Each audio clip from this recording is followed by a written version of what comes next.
We are now live, gentlemen. You know, my favorite part of doing these previews and market commentaries are watching the participants fill up. And I have noticed that when it comes to coins, they tend to fill up very, very quickly. There are already 3 dozen people in the room to hear the two of you talk about the state of the coin market and what we can look forward to this week as the fun auctions begin. Look at that, 45, 47. You guys are already a hit and you haven't said a single word. I'm Robert Wolonsky, the communications director here at Heritage Auctions, and it is my great pleasure to introduce you, all of you who have joined us for this discussion, to Todd Imhoff, executive vice president here at Heritage Auctions, and Mark Borkart, who I like to think of as the senior numismatist of every year, but certainly the senior numismatist of last year. Mark, it's very good to see you as well. Great. Thanks for having us. It's great to be here. Welcome, everyone. So, one thing that we are going to discuss is what to look forward to. But we also wanted to talk about what we thought, what you guys thought of, and what last year meant to you. Because I joined Heritage in March during a very unprecedented and nerve-wracking time, and nobody quite knew what was going to happen over the course of 2020 in any of the categories at Heritage Auctions. But certainly we saw incredible growth in many of the categories, among them U.S. coins, certainly one of the categories for which Heritage is obviously well known. So I'm curious what the two of you made of 2020. What were some of the biggest surprises of 2020, and what the success of 2020 said to you about the coin market overall, the U.S. coin market? Mark, do you want to start off or do you want me to? Well, I think what I found very interesting is that the coin market was definitely alive and well in 2020, as were all of our collectibles categories. I had looked back throughout the year at our many coin sales, and I found out that we sold in 2020 1,156 coins for $25,000 or more. And of that total, 227 of them set new records for that particular coin. That was pretty staggering to me. So it certainly shows that the coin market throughout 2020 was very active. Well, I have to tell you, when my partners and I met in March, right when the pandemic was really starting to unravel things in the economy and socially and such, I have to tell you, we were incredibly concerned and wondering exactly how we're going to navigate the months ahead. And as Mark pointed out, 2020 turned out to be an incredible year for the collectible marketplaces, not just rare coins, but really across every single of the 39, 40 categories that we're involved in here at Heritage. Prices, obviously the pandemic affected some businesses and business owners in a very, very negative way. And it's been devastating to a number of industries, travel, restaurants, and so on. However, the equities markets, real estate markets for the most part, also performed incredibly. I think a lot of people were able to maintain their wealth and sitting at home working on hobbies perhaps. I think that this all benefited collectible markets and the U.S. coin market in particular. We couldn't have been more pleased with how coins performed last year. You know, it's interesting. One thing we've talked about a great deal over the last 10 months is what sparked that. Was it the fact that people could not travel and they put their money towards something else? Was it the fact that they looked at coins or comic books or other things as alternative investments? I mean, as the two of you have talked to folks who were buying or selling, was that in fact a lot of the thinking behind what they were buying? Or was it, because gold was simply a very good investment? Or were they buying, say, the history of some of these pieces? I think all of the above. It's a great question. I don't think there was a single driving factor. Everyone has their own reasons for getting back involved in coins or doubling up their efforts on buying rare coins. During times of crisis, coins, gold, silver, or precious metals in general, always seem to be getting a little bit more attention. We saw this happen in the 2008, 2009 crisis. We saw it happen after 9/11.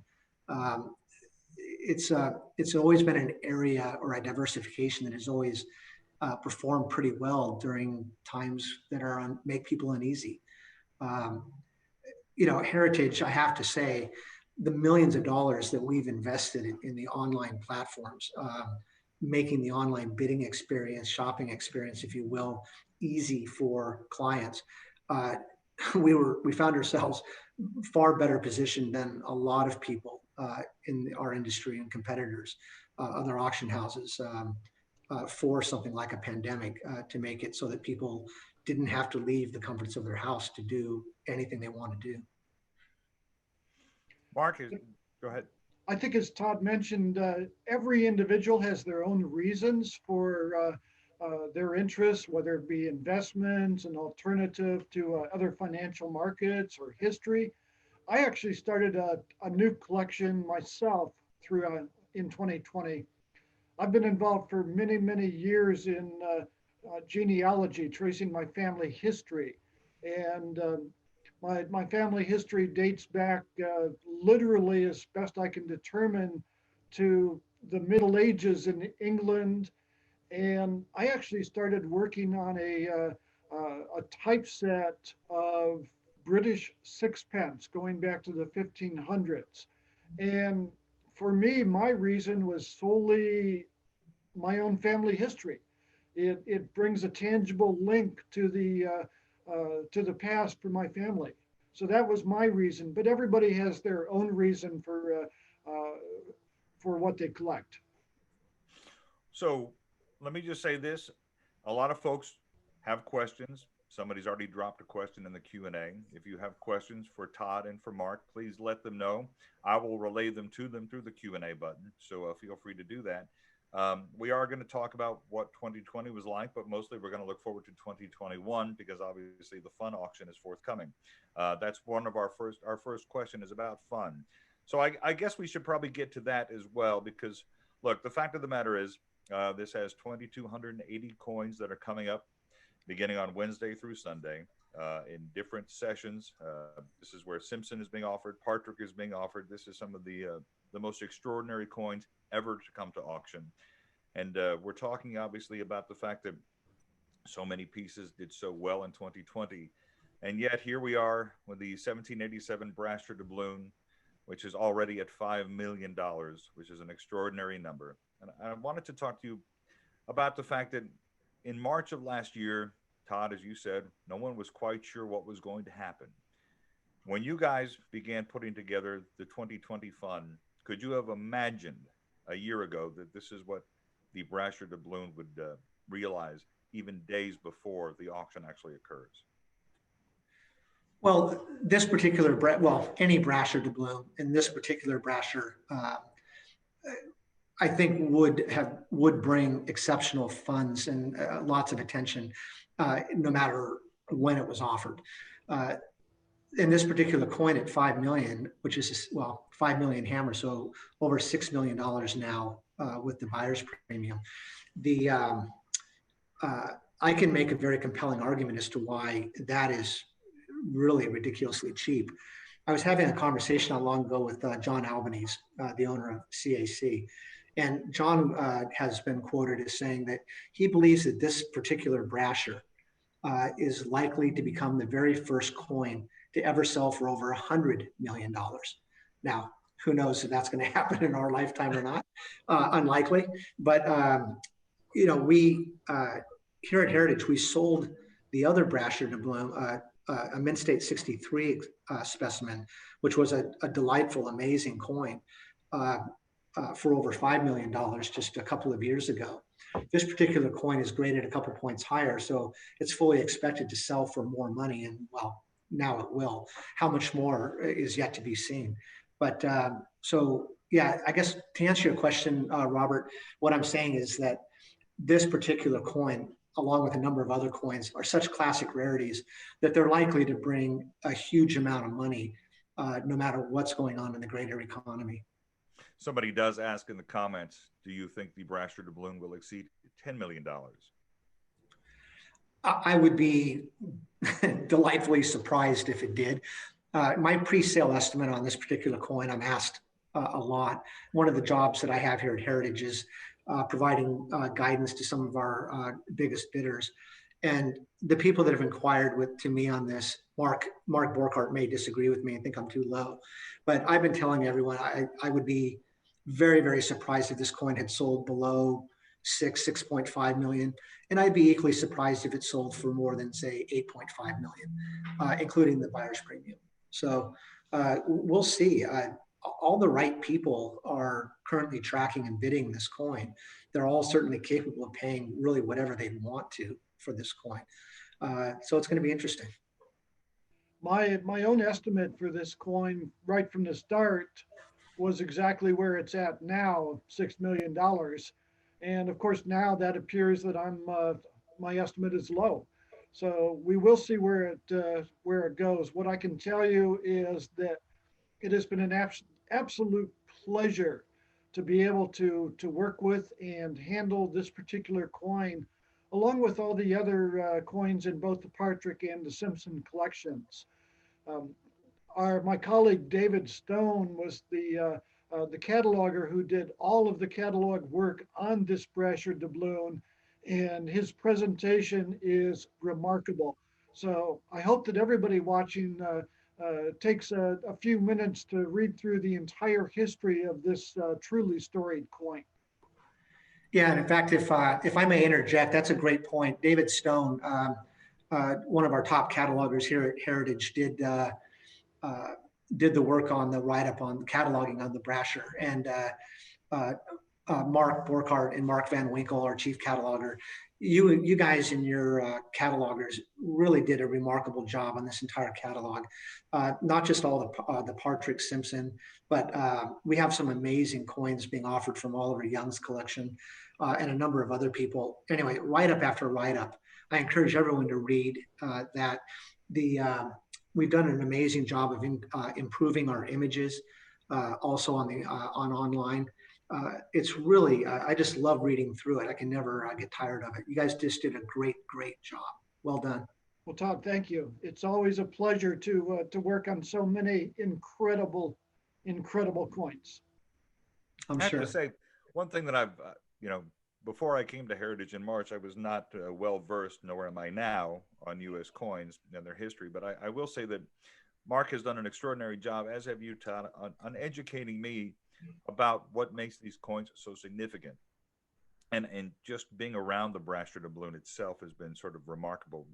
This history is an extraordinary thing to read. So, yeah, agreed. You guys have done an extraordinary job with this. But that said, all right, so there are other questions here that people have, and we'll get to them. Somebody asks, for instance, the fund sale has a number of proof trade dollars in the original PCGS rattle holders. These original holders did not designate Cameo and Deep Cameo coins. Do you believe any of these proof trade dollars in the fund sale would receive Cameo designations if graded today? That's an incredibly specific question, but we certainly welcome those in the Q&A. Yeah, I can easily answer that. I have no doubt that they will. One thing that I would, the person that posed that question, great question. And I would encourage you to just send us an email. You can send it directly to me, Todd, T-O-D-D, @ha.com, real simple, Todd@ha.com.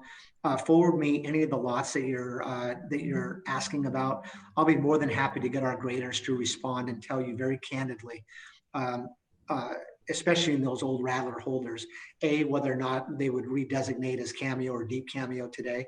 And we'll also be very forthcoming about whether or not we think the coin could upgrade today. Obviously, coins were graded on a slightly more conservative scale back in the early days of PCGS and NGC grading. So if we think a coin has a chance to upgrade, we're more than happy to tell you that. In fact, just in a general way, I'd encourage anybody watching this right now, you absolutely should be availing yourself of the talent that we have here at Heritage. We have all these former PCGS and NGC graders that are on staff here. We have Mark Borchardt and his amazing colleagues of catalogers that can answer all the questions about VAM varieties or all these things. And you really should be reaching out to us and asking any candidate, any questions that you want about certain items that you want to bid on. We feel that a more educated bidder is a more aggressive bidder, and we want you to feel incredibly comfortable with what you're buying. Along the same lines, I am certainly also always available by email, markb@ha.com. And I'm happy to answer any technical cataloging questions that you might have, any historical questions. I'll leave it to Todd to answer the questions about what a coin is worth. But in terms of the history of the coins, I am always available as well, markb@ha.com. All right, there are two more questions before we proceed. And again, we are here for you since we all can't be together in the same place. That's why Mark and Todd are here answering questions. A client asks, can you please comment on the state of the proof half-cent market? The proof half-cent market, it's always a very popular area. There are many varieties of proof half-cents, proof-only issues in the 1830s, 40s, and the 1850s. Those are always popular. There are variety collectors who seek to acquire one of each and every variety, something that was accomplished by Donald Partrick himself. His collection of half-cents will be appearing in our April sale. He had every one of the proof-only varieties, the original, first restrike, second restrike, and certainly the market is strong for those, not only for the variety collectors, but also for the type collectors who seek a single example for their type collections. Yeah, I have really nothing more to add to what Mark just said, other than pointing out the obvious. Proof half-cents and proof cents in general, or proof cents as well. You're talking about tiny original mintages. The coins look gorgeous in their proof formats. They seem incredibly undervalued to me when I look at how interesting and how historically important half-cents were during that period of time. They always seem popular, and encourage people to look at them. You know, we have several questions lined up, but I did want to ask you something before we proceed. So obviously this is Partrick. We have Bob Simpson, Donald Partrick are part of this. And I've been curious as I've gotten to know certainly Bob Simpson, thanks to you, Todd, over the last few months. You know, how much of this is the history of the coin? How much of this is the lineage of the coin, the provenance of the coin, the fact that you can in fact own something that was part of one of the greatest coin collections of all time as you are proceeding in something like this? When folks come to Heritage and are interested in buying coins from these particular lots in these particular auctions? Well, I think it maybe becomes a self-fulfilling prophecy. Really astute collectors, connoisseurs like Bob Simpson, Donald Partrick, Oliver Young, a number of the other consigners to this sale, they acquire these coins because of their historical importance, because they are such classic rarities and they exist in ridiculously high condition. That's why they acquired them. And that's why the next people are going to acquire them for much the same reasons. It's not a complicated formula on what makes certain coins more appealing. I mean, if you look at these top most expensive lots in our sale, what have we got? Something like 7 of them already have exceeded $1 million, and there could definitely be a couple of others. That's mind-boggling to me. I think that ties a record already for the most number of $1 million plus lots in a single auction. But all of these coins have just incredible stories to them, in addition to being wonderful, pristine pieces. Yeah, it is kind of interesting. Best, you know, certainly best knows best, best buys best, right? It is as you say, when you talk about the self-fulfilling prophecy, why wouldn't you want a coin that Bob Simpson owned? Especially because Bob likes to talk about eye appeal. These aren't just, you know, these are the most beautiful versions of these coins as well. Yeah, they really are. And you know, I don't know how many people watching, if any, are current bidders or able to buy $1 million plus coins. But as you pointed out, there's over 2,000 items being offered this week. and really at all different price points. There's something for everyone. So let's get back to these higher price coins because look, I don't think anybody is necessarily surprised by the Brasher doubloon. It is, it is what it is. It is holy grail. There are holy grail pieces in each category. This is certainly that. What about this 1804 $10 plain? Are you surprised that this is already a 3.85 million? Mark, do you want to start off with that, or does that surprise you? It actually doesn't surprise me. There are only a few of these known. The 1804 proof $10 gold piece was struck in the 1830s, despite the date, just like the 1804 silver dollars. They were both struck for the same reason. They were struck to be included in diplomatic presentation sets that were given to foreign dignitaries. So this 1804-10 is just an incredible example. It's superb condition. It's extremely rare. And I'm not surprised at all with the price. I'll tell you what, so certainly I echo everything that Mark said. And the fact that it's up to this value shouldn't necessarily surprise anyone. But to answer Robert's question, I am surprised to see not just this 1804-10, but a number of these other $1 million plus coins already reach the levels that they have. This is very, very different than previous sales. I'll be very brief. When I first came to Heritage many years ago, or just years ago, most people bid on the internet. They would bid early, they would bid often. And so we would see bidding coming up to the live session like we are on Wednesday and Thursday, with bids already pretty close to within striking distance of where we think the coins were going to sell for. Well, after Heritage introduced HA Live as an alternative bidding or way for people to bid, that's become more and more popular. But what we saw was fewer and fewer people bidding on the internet early. So where I'm going with this story, and what's interesting about this, is how strongly these coins. I expected the $1804 or $1804 $10 to sell for over 3 million. However, I didn't expect the bidding to already exceed that days ahead of the auction. I expected that the most savvy bidders would be holding back a little bit, and that's not what we're seeing here on a lot of these major coins. And that's a real departure from the normal MO that our top connoisseur bidders exercise. So it's been interesting. But that's interesting because I would dare say that you've actually seen that across entire categories. I mean, that's the same thing happened, for instance, with Batman #1 in last week's Comics and Comic Art auction. That's a great point.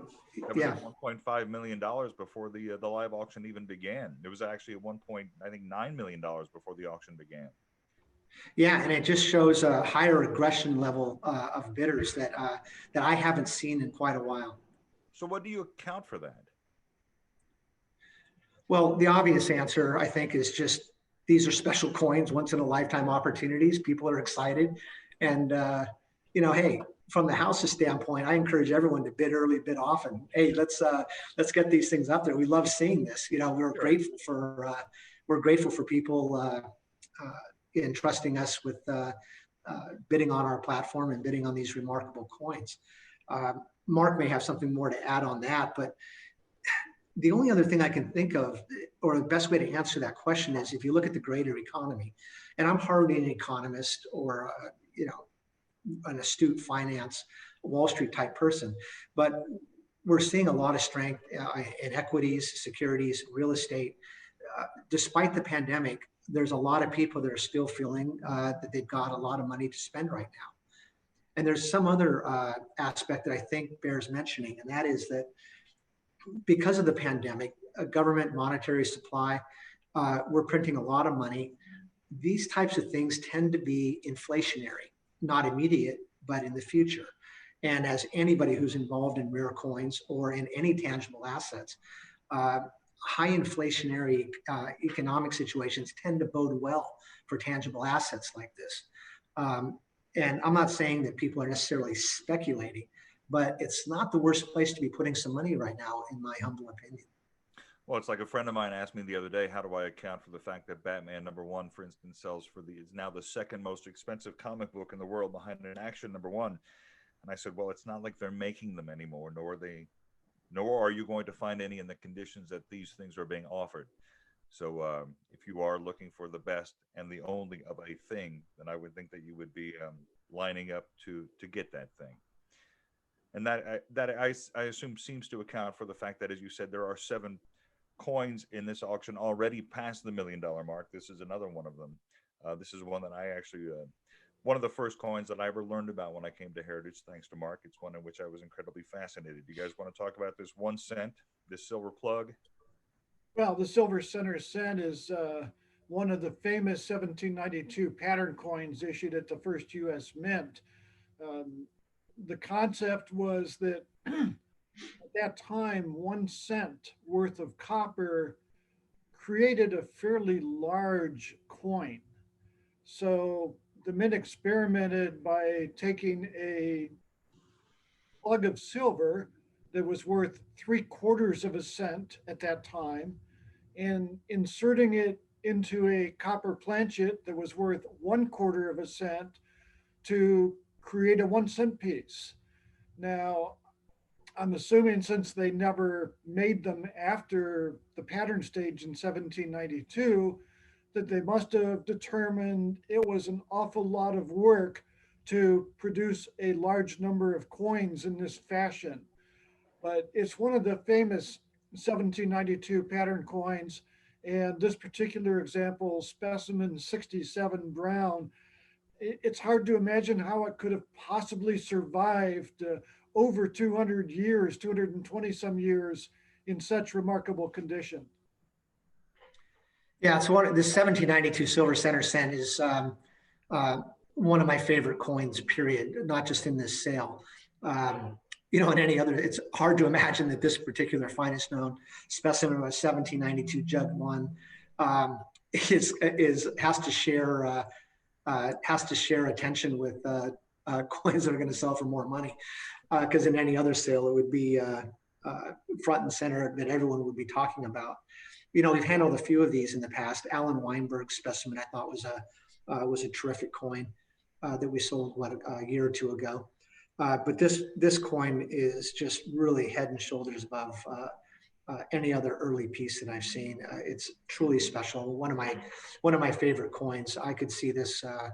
I think this coin will always be worth many, many millions of dollars. This is So from Simpson's part of the Todd Imhoff collection. Yeah, I hope someday. This is from Bob Simpson's collection, correct? Yes. Yes, it is. We'll get to some questions here. I have to say, you gentlemen have attracted so far. We have 84 people who are currently watching, so we'll answer their questions. If a coin is sent, Eric asks, if a coin is sent to CAC and doesn't pass, is that noted in the auction description? No, it's not necessarily. We usually don't know that answer. If somebody that's consigned the coin to us, whether or not it's been to CAC. If you have questions about specific items, whether or not they've been attempted at CAC by us, or if we happen to know who the consigner is, we can sometimes get that information. I'm more than happy to disclose that if I can get the answer. Somebody asks, and it's appropriate that we stop here on a Bob Simpson coin. How did you decide to split up the Simpson patterns? Somebody asks. It was really random. There's a number of us that got together and just sort of decided, look, how are we going to spread these out over 6 sales, and how most effectively to do that. Sometimes we tried to pair certain patterns with other ones that would equally appeal. And we try to be sensitive to collectors' budgets and dealers' budgets. This collection of pattern coinage is beyond amazing in every way I could possibly describe it. So really, we just try to do our best in taking everything into consideration. Were there coins that you would have liked to have? Was it a difficult decision? I mean, you talk about how random it was. I mean, if we sit here talk about the fact that this, for instance, this coin would have been the lead in any other auction. Was there some arm wrestling involved? You know, certainly there was plenty of spirited debate. There always is around here. Ultimately, we try to think through things in a methodic, sensitive, and sensible way uh, as we load these coins in, and we try to take into consideration what other coins might be being offered in that particular sale already. Um, at the time that we received the Simpson consignment and started to divvy up all of his lots, not just his patterns, between the sales, we weren't aware that the Partridge collection was going to be in the pipeline. That came a little bit later. And then, of course, other consigners always end up piggybacking once they see certain other coins in an auction. That'll often motivate them to consign similar items or avoid consigning similar items in some cases, meaning, oh, I was going to give that. I think I'm going to wait now till March or till April. Right. One of the situations in terms of any large collection is how do you divide it up? As Todd mentioned, for the Simpson collection, it was almost random. When many years ago, when we handled the Eugene Gardner collection, we took a different approach, and that was each sale had coins of every 3 years. So the first sale had, as an example, large cents dated 1793, 96, 99, 1802, 1805, and so on. The next sale had 1794, 97, 1800, 1803, and so on. So each of the 4 different sales, the first 3 sales, they had coins of every 3 years within the various different series. Other collections might be divided up so that we handle every large cent in one sale and every half cent in another sale and every early silver dollar in a third sale. So there are many different ways to divide up and offer a collection when it's going to be over a series of sales. Somebody asked. You know, Robert, you're showing this 1838.10. I assume that's on everyone's screen right now. So this coin has already bid over $1 million hammer, but I could see this coin going for double that. This coin is a absolutely remarkable piece. Mark, correct me if I'm wrong. I think there's 2, maybe 3 of them known to exist. But it's this is another coin that in any other auction would be the only coin on the cover, and it just happens to be sharing the spotlight with some other major rarities. Yeah, this is one of 3 known proof 1838 $10 gold pieces, and it is the finest of the 3. The other 2, one is graded proof 65 without a cameo designation, and the third piece is a proof 63 deep cameo. Of course, that third piece is actually in the Smithsonian Institution, so that'll never be available. So for practical purposes, there are only 2 of these available to collectors. You know, does that go to your earlier point, Todd, about the fact that you're seeing folks bid for things that they might not have bid as high as early for in the past, because we do have a better understanding now of how rare these coins are, of where the other ones are, and how seldom they are ever going to come up for auction. Yeah, that's a good point. A lot of these coins that are going to sell today are likely going to be going into some very strong hands and unlikely to come back to market anytime in the near future. That's just the way it's interesting. We always have some coins that seem to resurface every 2 to 3 years for odd reasons. Other coins like this haven't been on the marketplace for decades. And I would suspect that a lot of these coins, these big coins now, are going into family collections that are unlikely to surface again for a while. Somebody does ask to a point that was made a moment ago, does the consignor have any say in how coins are grouped into separate auctions, or is that purely a heritage decision? No, I can tell you right now, the consignor has tons of input. If he has certain ideas, he or she has certain ideas about how he thinks things should be grouped, we absolutely give that great consideration. And if it's reasonable, we have no objections. There's no 100% accurate answer best way to do things. And we do things by committee all the time here at Heritage, including the consigners' input. Some folks have questions about specific coins, but I know we were going to quickly get through all the coins that were over $1 million. This is really another one, the 1786 Brasher, the doubloon, Brasher doubloon, the Lima doubloon.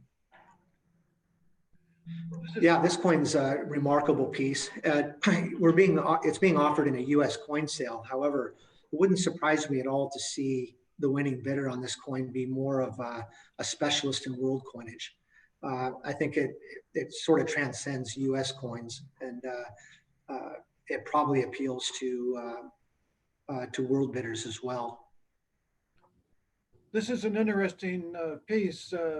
If you look at the bottom on the side that you see on the screen now, you can see the word or the name Brazier. So we know that he was the person that made the coin, and it was made in 1786, despite what you see 1742 on the face of the coin. This is what we call the Lima style doubloon, and in the 1780s, the North American commerce had a variety of different world coins, Spanish silver, Spanish colonial silver, Peruvian gold coins, British copper, silver, and gold coins. All of these coins were actually in use in the economy at the time.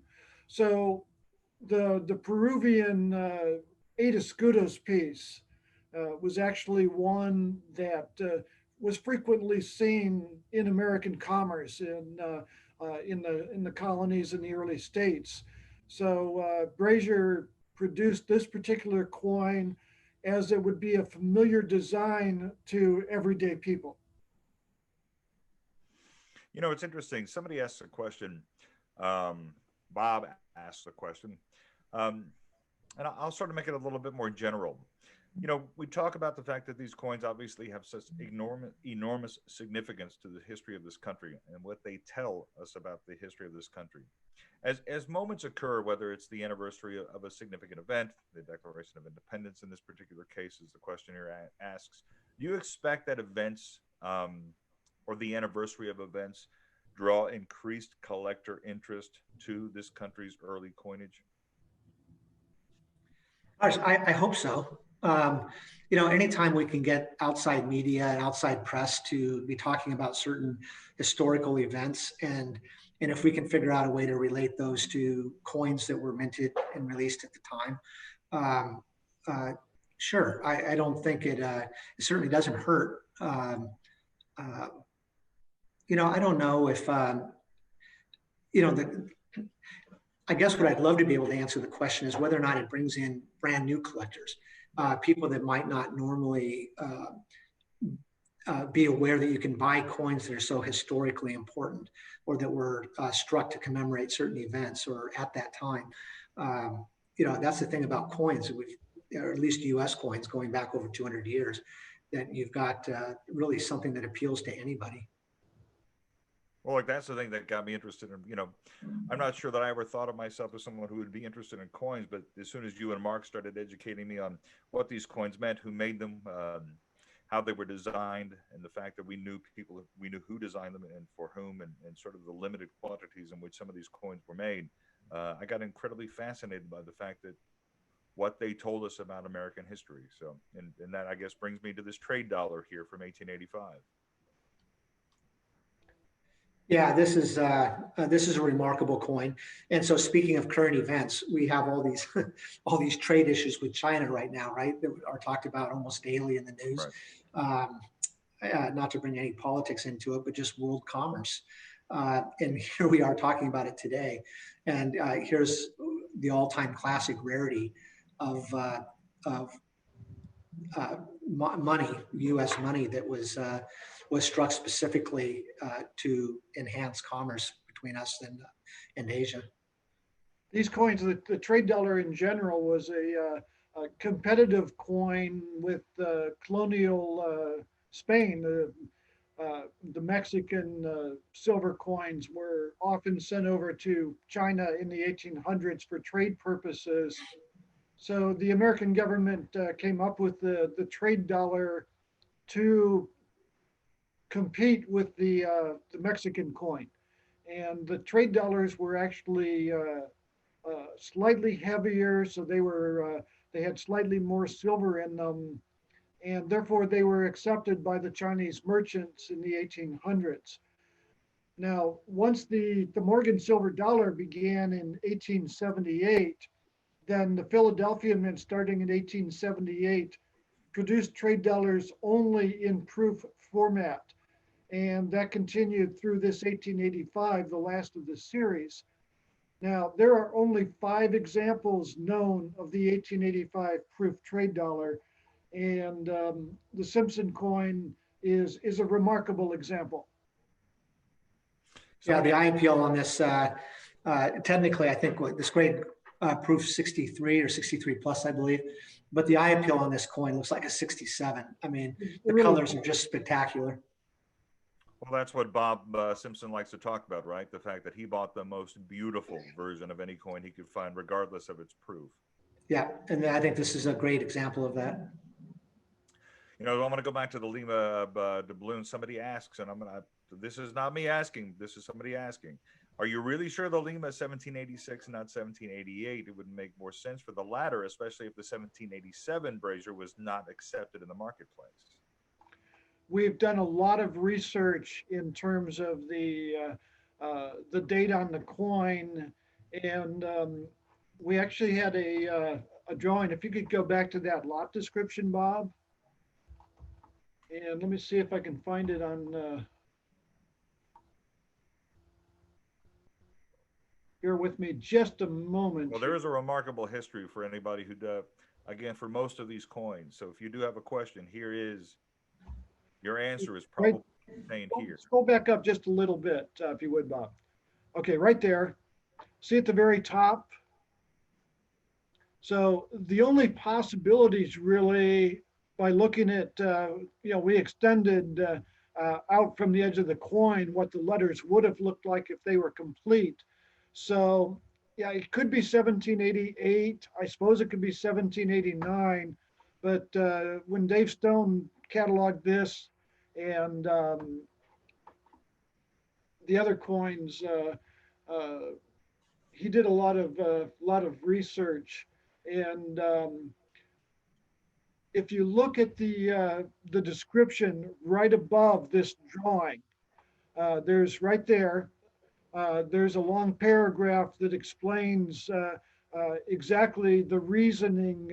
This was written by one of my former colleagues, Michael Hodder, a well-known specialist in colonial coins. And the research actually shows that 1786 is the only, as it says, the only logical choice for the date. Well, that is a very thorough answer, and there's a much more thorough answer on this very page. So thank you for that, sir. We have a few more questions, but we'll get to them in a moment. This is the last of the coins that is at $1 million thus far, with the all in, the quarter eagle. Yeah, I love this coin. The aesthetics for a relatively small denomination coin. This coin just radiates luster. The image maybe not does it justice to see it in hand because it radiates like a headlight. It's just an absolutely remarkable quality for this coin, the Wistars variety. It's once again, it's a coin that in most any other auction would be front and center on the cover and the only one most expensive item in the sale. And this one, again, has to share the spotlight with some other big coins. This will go to a specialist, either early gold or maybe a 1796 date specialist. But this is a coin that I think a lot of people have been waiting to come to market again for a while. You know, the United States Mint produced their first gold coins in 1795 with the half eagles and the eagles.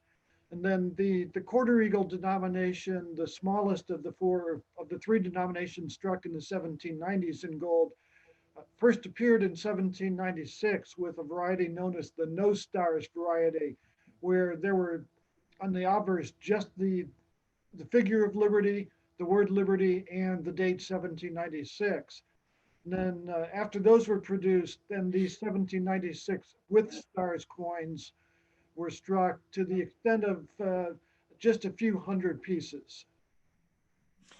You may have noticed I was just typing in a lot number for a question that somebody just asked a moment ago, but I'll ask you another question more generally, and I appreciate you going over these coins. Somebody asks, David asks in the comments, I can't afford $1 million coin.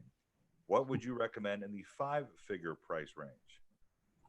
One of my favorites in this entire sale is in the middle 5-figure price range. Let me find it real fast. It's actually not a coin, it is a medal.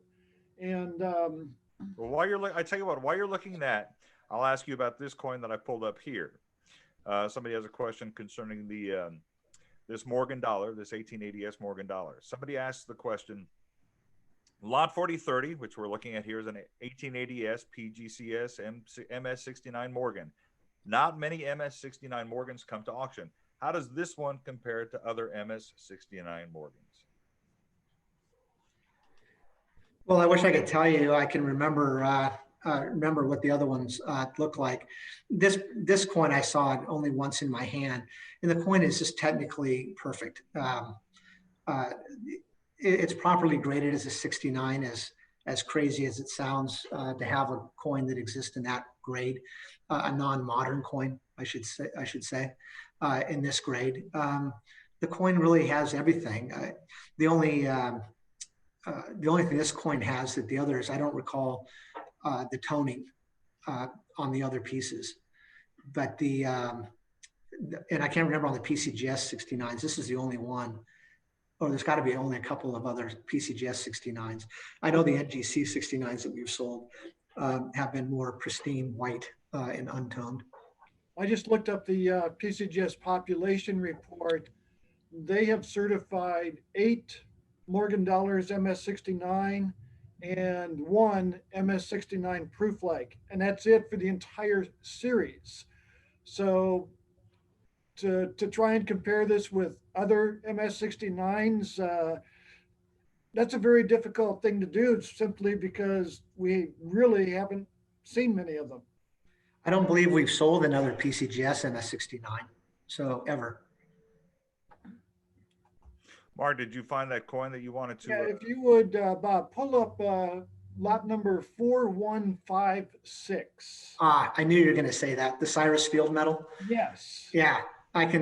This coin's ridiculously amazing. Or I should call it a medal, I guess. But yeah, it's a gold medal. The bidding is currently, the hammer price bidding is $49,000. Isn't the melt around that? There's 27 ounces of gold in this medal. So that means it melts at probably 47, 48, 49,000, right? Exactly. Right. So yeah, amazing looking piece. To hold this coin, 27 ounces of gold, it's just stunning to hold in your hand. That's March of 1867. Based on the Troy scale, Todd, that's what, 2 pounds of gold? Yeah, it feels more than that. I mean, it's just staggering to have it in your hand. I mean, I think it's neat when you get to hold a pan pack 2.5, right?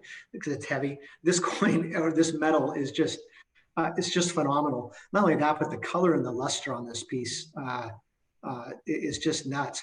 I mean, if this coin sells for something close to the melt price, you know, within 20, 30%, it just seems like great value to me. Yeah, especially since there were only 2 of these made in gold. Okay, there you go. In fact, we had I think I should go ahead and mention it. Mark, you know the story as well as I do. This is the second time we've actually offered this medal. I think it was last fund sale, last January, we were offering it. And unfortunately, was it the Metropolitan Museum of Art in New York? That, I believe so. So they sent us a letter believing that they thought that this was a medal that had been stolen from their collection many, many years before. And so we ended up having to withdraw the item from auction until we could work that out and find out whether or not it was indeed. Fortunately, the Metropolitan Museum of Art just a couple of weeks later followed up and said, we apologize, it's our mistake. This is not the metal that was taken from our collection. It was something totally different. They apologized for the trouble.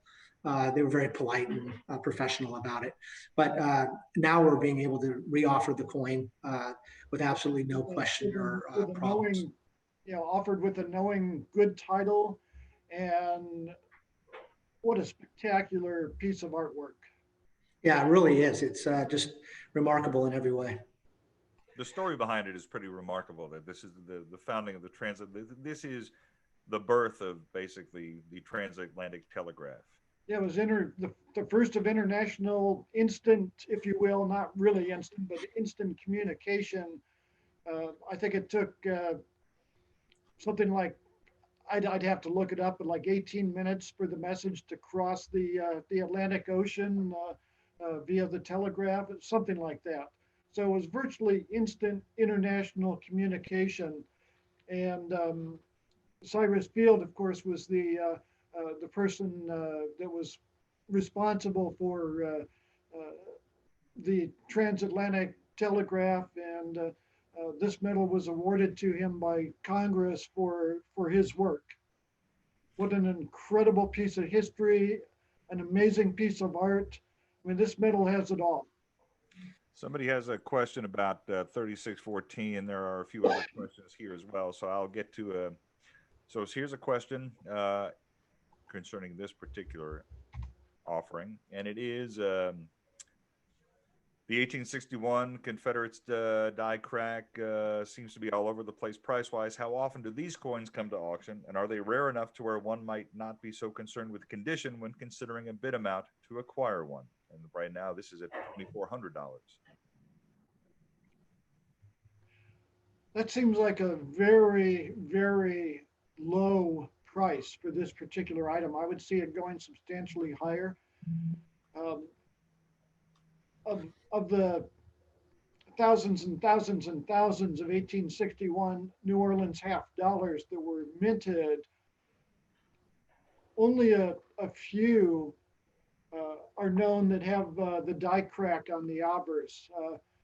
Bob, if you would blow the illustration up, enlarge the illustration, and go to the very top of the obverse. You'll see right up from Liberty's nose, straight up past the start of the border, is the die crack that we talk about.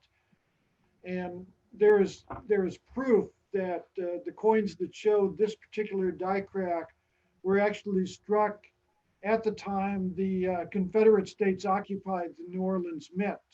So it is truly a Confederate coin, even though it's the American design. These coins seldom show up in the marketplace. I would have to do some research to determine a condition census, if you will. But these are extremely rare coins, and they are certainly highly popular with historically minded collectors. Yeah, and so the current bid at 2,400 is a little bit low. It's not ridiculously low. We have sold other examples in this grade in the $3,000 to $4,000 range. But to Mark's point, it's every few years. It's been a few years, I think, since we've offered this coin, or a coin like this in this condition. But I do think, talk about a historically interesting and important coin for under $5,000. It tells a great story, and I personally love coins that tell good stories. It's great. That is a thing. So if you are interested in this auction, we should make it very clear that you can search this entire auction, but through this homepage, through the Fund US Coins Signature Auction. You can search it in any number of ways. You can search it by the highest price first, so you can see all the $1 million coins and $5 million coins. Or you can do it by lowest as well to see what you might actually be able to. Here are coins for $21, for $52. There are all kinds of values that are available, and some pretty extraordinary offerings as well that are beyond simply 250-year-old coins. Here's carvings by a modern artist, for instance. This is these auctions are always a lot of fun if you go searching for the hidden treasures. Yeah, and there's lots of coins that are still, the problem when somebody asks me like, well, is this a good buy in an auction? It's really difficult to answer that because we don't know if it's a good buy or not till the auction's over. And until you know what the final bid is, it's really difficult. So I can, oftentimes the most common type of questions that I get asked leading up to a sale like this is, hey, I'm really thinking about lot number XXX, and what would be a good buy? So typically I'll respond by saying, hey, I think would be a great buy up to this price. It would be a good price at up to this price. And then after that, it's sort of blue sky. It's just how much more you really want to own it. But it stops being a great investment, perhaps. Right. But I can tell you something that a lot of other great collectors and consigners that we've had in the past, the coins that end up performing the best from an investment standpoint tended to be the ones that they thought they paid too much for when they acquired it. They walked away from an auction or from a private sale thinking, shoot, I think I overpaid for this particular coin. It's amazing how often I hear the story from consigners that the coins that they thought they made a mistake on by stretching ended up actually turning out to be among their better deals. We have a lot of questions. It seems like we have a speed round. So we'll do that real quick. I'll pick a few here and we'll answer them real quick. Somebody asks, how do you get a coin graded? Is there a cost to doing such a thing? Gentlemen, I'll let you answer that very quickly. We have shipments going to PCGS and NGC and back, multiple packages and multiple large armored shipments going to the grading services every day. And we submit coins on behalf of our clients every day along with ours. So anytime people want to submit coins, you're welcome to send them to us. We're welcome to have our graders here, give them sort of a pre-grade to make sure that it warrants spending the certification fee on those, giving you an idea of what we think it will grade. And then if you decide to proceed at sending it, you're welcome to have us, we're more than happy to submit it for you. Are there differences in the grading services? Yeah, of course, there's differences in what certain services like to see, what they reward a little bit more. There's nuances. Our graders, if we had one of our professional graders here, he could probably talk for hours about it. In terms of market acceptance, there's always variations there, but there's always lots of exceptions too, where oftentimes PCGS coins will sell for a higher premium than NGC, but again, there's exceptions. And then you throw CAC into that, and that sometimes skews with the normal results and what you'd expect as well. But yeah, there's always differences, especially within the different types of coins. Somebody asks, this coin I'm asking about is definitely a low budget item, but I just cannot find a highly circulated grade XFAU 1917S reverse walker. Are these truly that rare? I never see them raw or at coin shows, mostly AG, VG if they do show up. Great question. I don't know if I can answer that right off the top of my head. Maybe Mark can. That particular date is rare in all grades, that's for sure. And they can be very expensive in high grades, gem condition.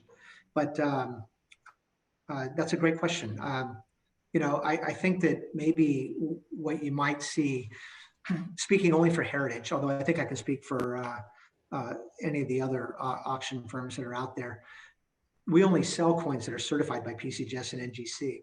And oftentimes people that have circulated coins, even of rare date, they don't feel as compelled to get the coin certified because the value may not be high enough, or B, everyone knows it's an XF coin. There's not, it's not as important to determine whether or not it's a 64 or 65.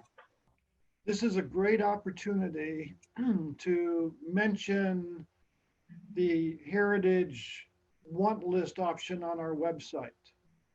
So if you're looking for a particular coin, a 1917S quarter, then I would recommend setting up a want list right on our website.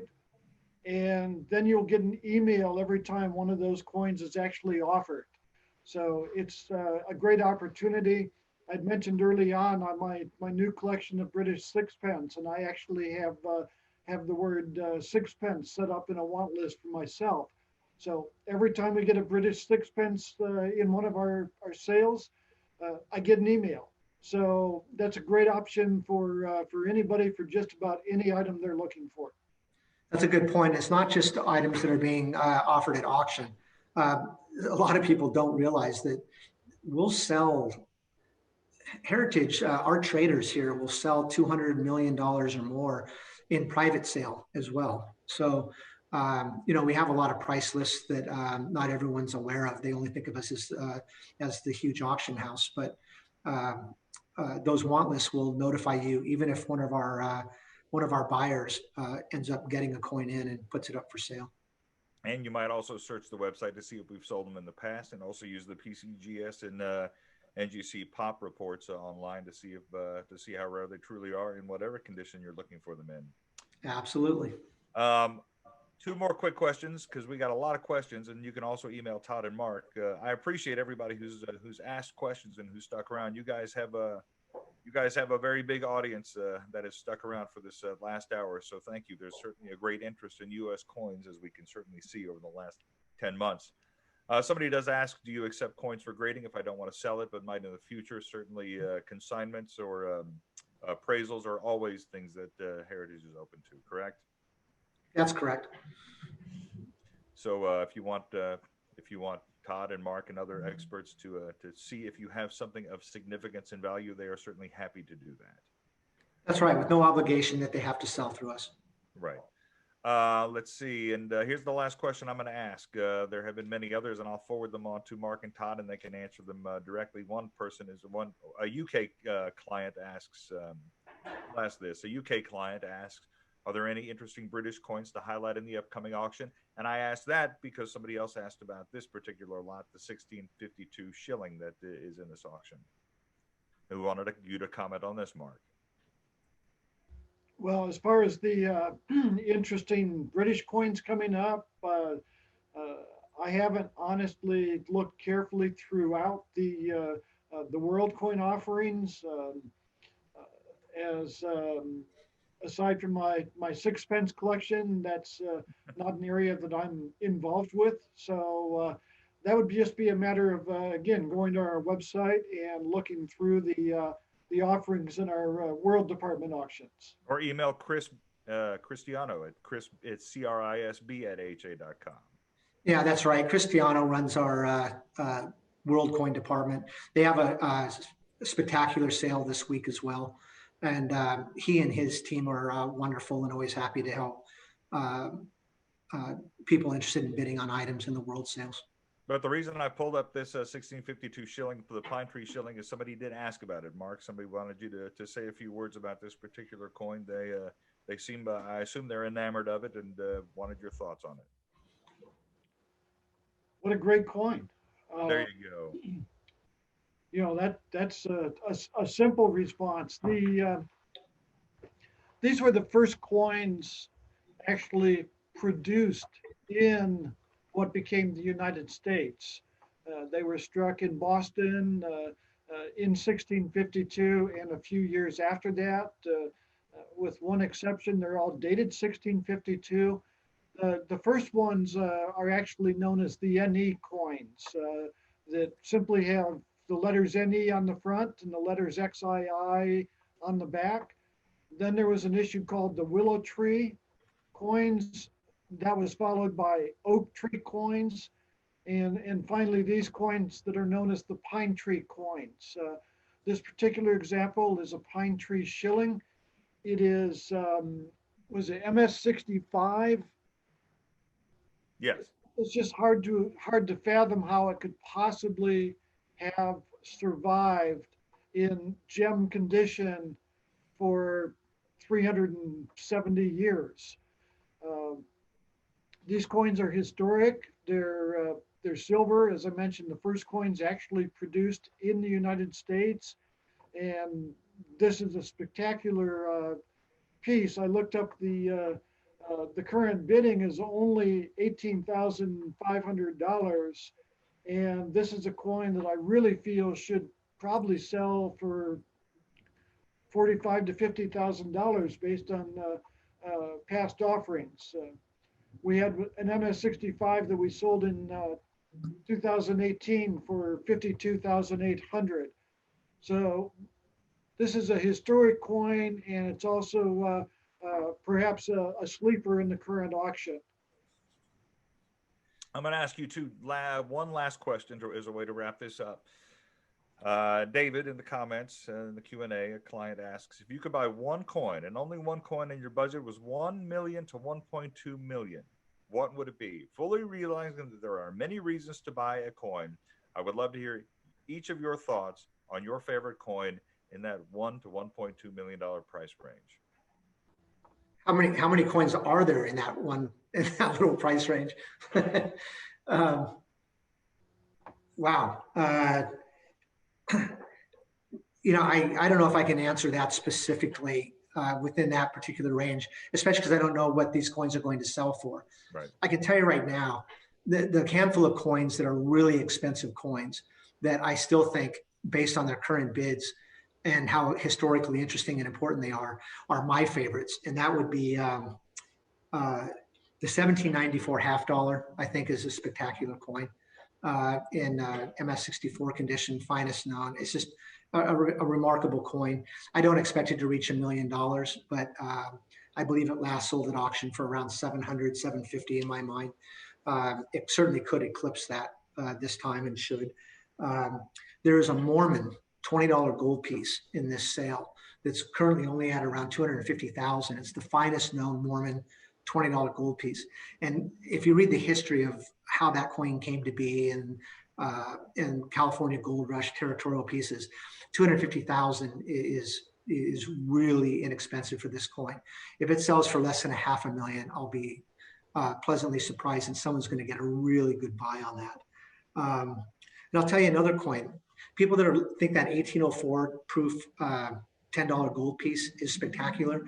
The Judd 33, I think it is, Mark. The Judd 34, unless I'm reversing these numbers, I think it's the Judd 34.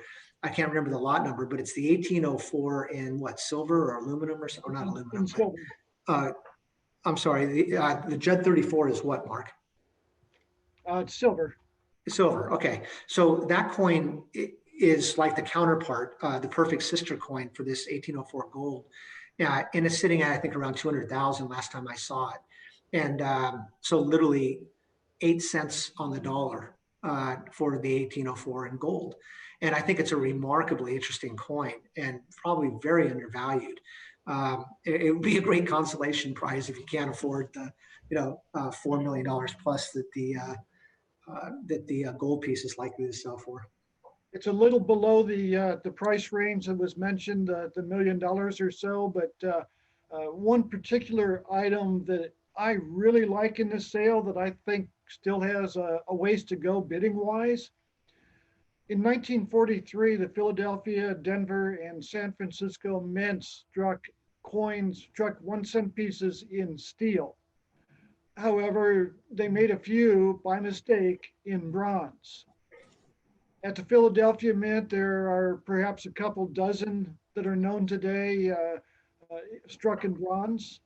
At the San Francisco Mint, I believe there are 5 that are known in bronze. And the coin that Bob has on the screen now, the 1943 Denver Mint cent struck in bronze, is unique. This is the only one known, and bidding right now is with the buyer's premium right at $500,000. Which actually, if I can interject real quick, that's about the price that the 43S sold for in the last Simpson sale. Which, and the 43S is a remarkable coin, a great coin. But the 43D, as you pointed out, Mark, is unique. So that's a coin that come Monday, some people might be looking back at and going, wow, I wish I had bid more aggressively on that one. I think this is, to me, this is $1 million coin. It's not there yet.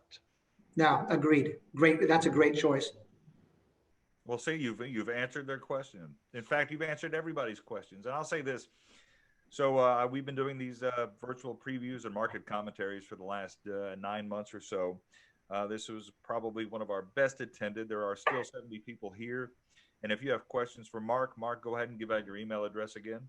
You can reach me by email at markb@ha.com, and don't forget the B, so Mark B, because we also have a mark@ha.com that's a different person.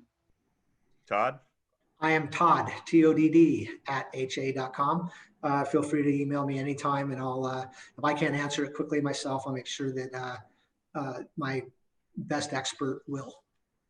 Well, this has been a remarkable turnout and a lot of great questions for what's been a remarkable year last year and what's already shaping up to be an extraordinary beginning of the year. Starting at 5 p.m. Central Time with the signature floor session Platinum Night for the fun auction.